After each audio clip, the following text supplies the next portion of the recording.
Our first stop is Frog Ponds with the natural native Pomeranians in the foreground.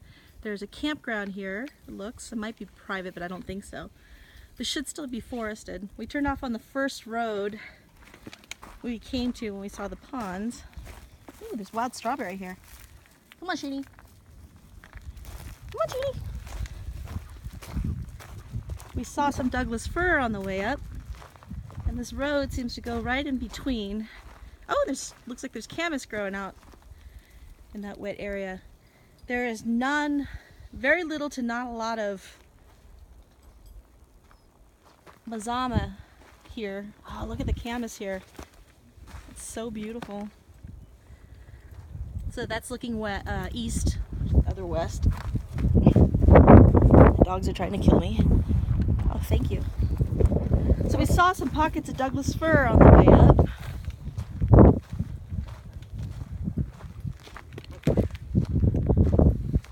This is a beautiful, beautiful little lake.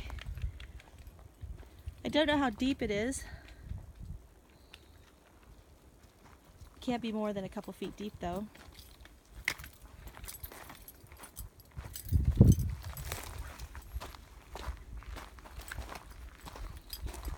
However, this area does not appear to be mazama dominated, and that's pretty important.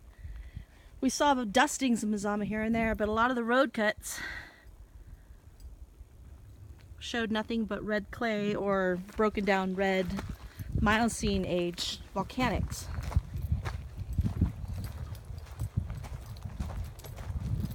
Not too many cows, which is good.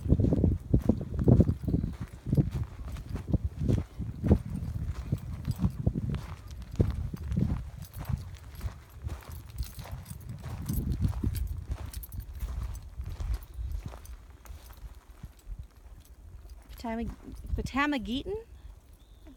Duckweed. I'm not even going to butcher that word anymore. There's duckweed out there, nobody's surprised.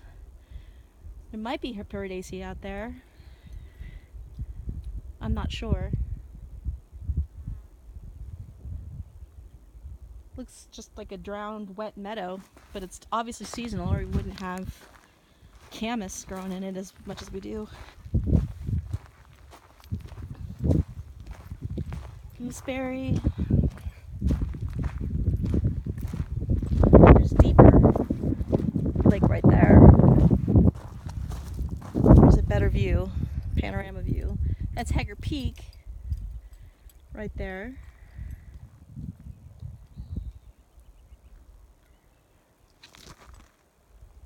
Let me get a better view here.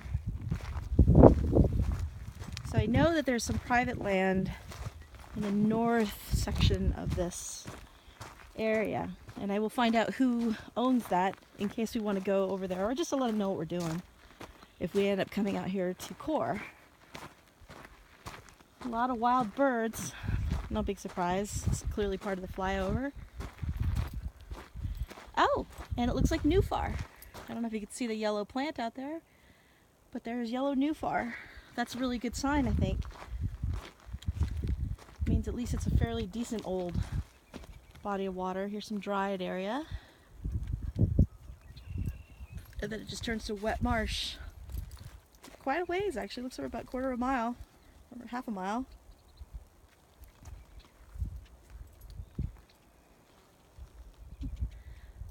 Yeah. Potamageton water plant. Established obligate water plants.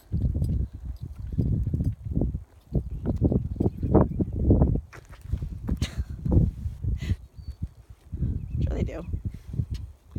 Pond's gone. Buffy's gone. Where's that? Where's that? Okay. Yeah, there's my dog peeing. This looks excellent. That's pretty deep, actually. It goes out pretty deep out there. Yep. That's a... Yeah, this is a true pond. I don't like Dan says. Ooh! And we've got bulrush here. And of course, the ubiquitous juniper. Little low-lying shrub juniper. It is rather awesome out here, I have to admit. And I'm sure there's frogs in it. Actually, if there are frogs in it, they're probably pulled out from the Pleistocene when it was wetter out here, because there's not a lot of water around here. Or maybe they came up a creek, I don't know. Jewel wants to go for a swim.